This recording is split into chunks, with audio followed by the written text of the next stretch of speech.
সংস্কার, বিচার ও পিআর পদ্ধতিতে জাতীয় নির্বাচন আয়োজনের দাবি নিয়ে মহাসমাবেশ করছে ইসলামী আন্দোলন বাংলাদেশ। রাজধানীর সোহরাওয়ার্দী উদ্যানে এই সমাবেশ থেকে বিস্তারিত জানাচ্ছেন সহকর্মী ফেরদৌস রহমান। ফেরদৌস, ইসলামী আন্দোলন বাংলাদেশের নেতৃবৃন্দরা কি বলছেন, সেখানে কি অবস্থা দেখছেন, একটু জানাবেন।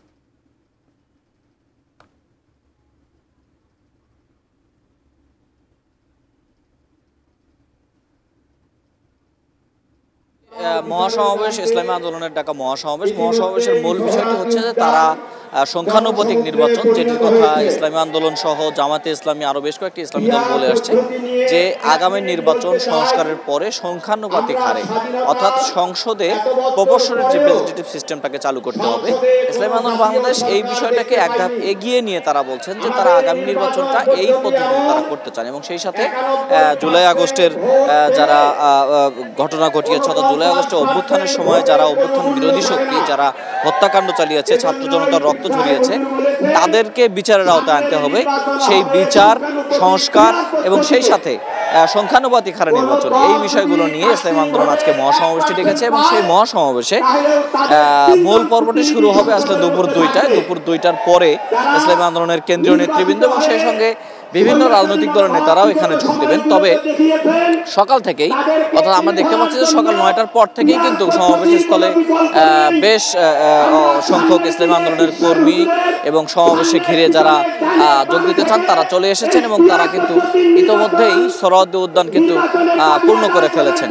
এরপরেও বাইরে অসংখ্য কর্মী রয়েছেন যারা মিছিল নিয়ে তারা আসছেন।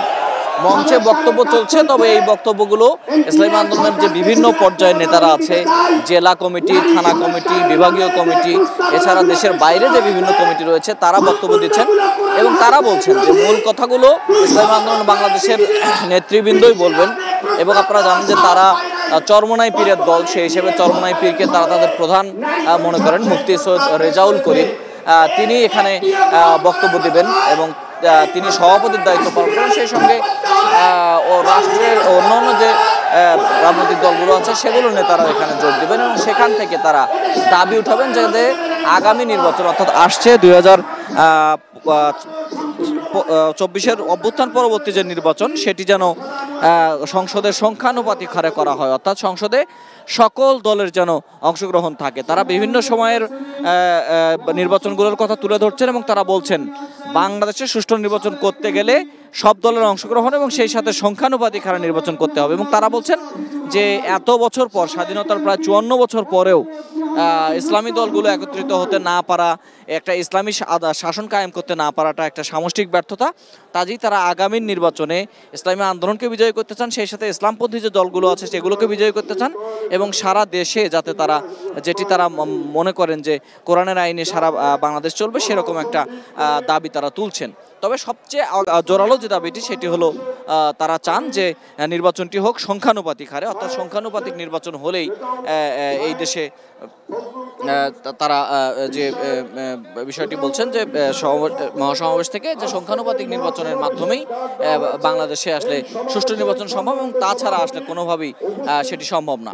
তো এখনো পর্যন্ত সমাবেশে কর্মী নেতারা প্রবেশ করছেন, সমাবেশের লোকজন আসছেন, মঞ্চেও বক্তব্য চলছে। তবে মূল পর্ব শুরু হবে জোহরের নামাজের পরে দুপুর 2টা থেকে এবং চলবে একেবারে আসরের নামাজ পর্যন্ত, বিকাল 5টা পর্যন্ত এই সমাবেশ চলবে। আমরা এই সমাবেশে আছি, সমাবেশ থেকে সর্বশেষ কর্মসূচি আপনার মাধ্যমে আমরা দর্শকদের কাছে তুলে ধরার চেষ্টা করবো। এখনো পর্যন্ত সমাবেশের মূল পর্ব শুরু হয়নি, তবে ইতিমধ্যে কানায় কানায় পূর্ণ হয়ে গেছে সোহরাওয়ার্দী উদ্যান।